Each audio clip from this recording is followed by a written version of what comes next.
Hi guys, welcome back to my channel. ഇന്ന് നമ്മൾ ഉണ്ടാക്കാൻ പോകുന്നത് വളരെ സിമ്പിൾ ആയിട്ടുള്ള ഒരു ഡിഷാണ് ഡെവിൾഡ് എഗ്. അതെങ്ങനെ ഉണ്ടാക്കുന്നതെന്ന് നോക്കാം. മുട്ട പുഴുങ്ങി കഴിക്കുമ്പോൾ മുട്ടയുടെ ഉണ്ണി അതായത് എഗ് യോക്ക് കഴിക്കാൻ ഇഷ്ടപ്പെടാത്തവർ ധാരാളം ഉണ്ടാവും. അപ്പോൾ അങ്ങനെയുള്ളവർക്കൊക്കെ ട്രൈ ചെയ്യാൻ പറ്റിയ ഒരു റെസിപ്പിയാണിത്. നമ്മളിപ്പോൾ മുട്ട പുഴുങ്ങി എടുത്തു, എന്നിട്ട് അതിൻ്റെ തൊണ്ട് വേർതിരിക്കുകയാണ്. തൊണ്ട് വേർതിരിച്ചിട്ട് ഇതിൻ്റെ എഗ് യോക്കും എഗ് വൈറ്റും നമുക്ക് സെപ്പറേറ്റ് ആക്കണം.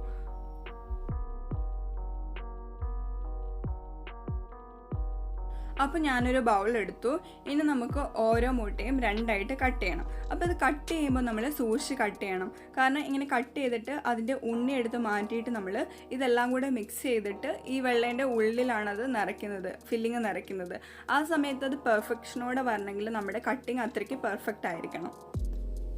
അങ്ങനെ എല്ലാ മുട്ടയുടെയും ഉണ്ണിയും വെള്ളയും നമ്മൾ സെപ്പറേറ്റ് ആക്കി. ഇനി നമ്മൾ ചെയ്യാൻ പോകുന്നത് ഈ ഉണ്ണി എടുത്തേക്കുന്ന ബൗളിലേക്ക് കുറച്ച് മയണൈസ് ആഡ് ചെയ്യണം. മയണൈസും അതുപോലെ തന്നെ മസ്റ്റാർഡ് സോസും ഇവിടെ ആവശ്യമാണ്. അപ്പോൾ മസ്റ്റാർഡ് സോസ് ഇല്ലാത്തത് കൊണ്ട് ഈ മയണൈസ് ഉണ്ടാക്കിയപ്പോൾ ഞാൻ കുറച്ച് കടുകും കൂടെ ആഡ് ചെയ്തു. ഇനി ഇതിനു വേണ്ടി മയണൈസ് എങ്ങനെ ഉണ്ടാക്കുന്നതെന്ന് നോക്കാം. അതിനുവേണ്ടി ഒരു ജാർ എടുത്തു. അതിലേക്ക് ഒരു മുട്ട, 2 അല്ലി വെളുത്തുള്ളി, 1/2 ടീസ്പൂൺ കടുക് ചതച്ചത്, 1 ടീസ്പൂൺ നാരങ്ങ നീര്, 1 നുള്ളു ഉപ്പ്, 1 നുള്ളു പഞ്ചസാര, ഇതെല്ലാം കൂടെ നന്നായിട്ട് മിക്സ് ചെയ്തെടുക്കുക. ഇനി ഇതിലേക്ക് ആവശ്യത്തിന് ഓയിലും കൂടി ആഡ് ചെയ്തിട്ട് ഒന്ന് മിക്സ് ചെയ്തെടുക്കുമ്പോഴത്തേക്കും നമുക്ക് മയണൈസ് ഇവിടെ റെഡി ആയി കിട്ടും. ഇനി നമുക്ക് മുട്ടയുടെ ഉണ്ണി എടുത്ത് വെച്ചിരിക്കുന്ന ബൗളിലേക്ക് 2 ടേബിൾ സ്പൂൺ മയണൈസ് ഇട്ട് കൊടുത്തിട്ട് ഇതൊന്ന് മിക്സ് ചെയ്തെടുക്കാം. ഇനി ഇതിലേക്ക് ആവശ്യമായത് ഉള്ളി ചെറുതായിട്ട് അരിഞ്ഞതും മല്ലിയില ചെറുതായിട്ട് അരിഞ്ഞതും, ഈ 2 മിക്സും കൂടെ നമുക്ക് ഇതിലേക്ക് ഇട്ട് കൊടുത്തിട്ട് നന്നായിട്ടൊന്ന് മിക്സ് ചെയ്തെടുക്കാം.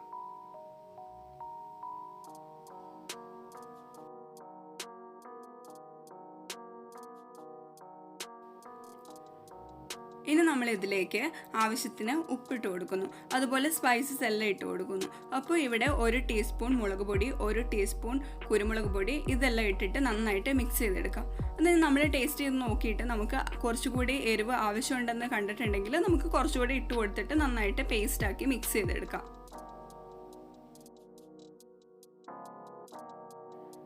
ഇപ്പോൾ ഇത് റെഡി ആയിട്ട് വന്നിട്ടുണ്ട്. ഇനി നമ്മളൊരു പൈപ്പിംഗ് ബാഗ് എടുത്തിട്ട് അതിലേക്ക് ഇത് നിറയ്ക്കണം. പൈപ്പിംഗ് ബാഗ് ഇല്ലാത്തവർക്ക് ഇത് ചെയ്യാം കേട്ടോ. എൻ്റെ അടുത്ത് പൈപ്പിംഗ് ബാഗ് ഇല്ലായിരുന്നു. അപ്പോൾ ഞാനിതേ ഒരു പ്ലാസ്റ്റിക് കവർ എടുത്തു. എന്നിട്ട് അതിൻ്റെ ഒരു കോർണർ കട്ട് ചെയ്തിട്ട് അതൊരു ഗ്ലാസ്സിലേക്ക് വെച്ചിട്ട് അങ്ങനെ ഇത് ഫില്ല് ചെയ്ത് കൊടുക്കുകയാണ്. ഇനി നമുക്കിത് ഹാഫായിട്ട് കട്ട് ചെയ്തിട്ട് ഉണ്ണി മാറ്റിയെടുത്ത് ആ മുട്ടയുടെ എല്ലാ പീസിലും നന്നായിട്ടിത് ഫില്ല് ചെയ്ത് കൊടുക്കാം.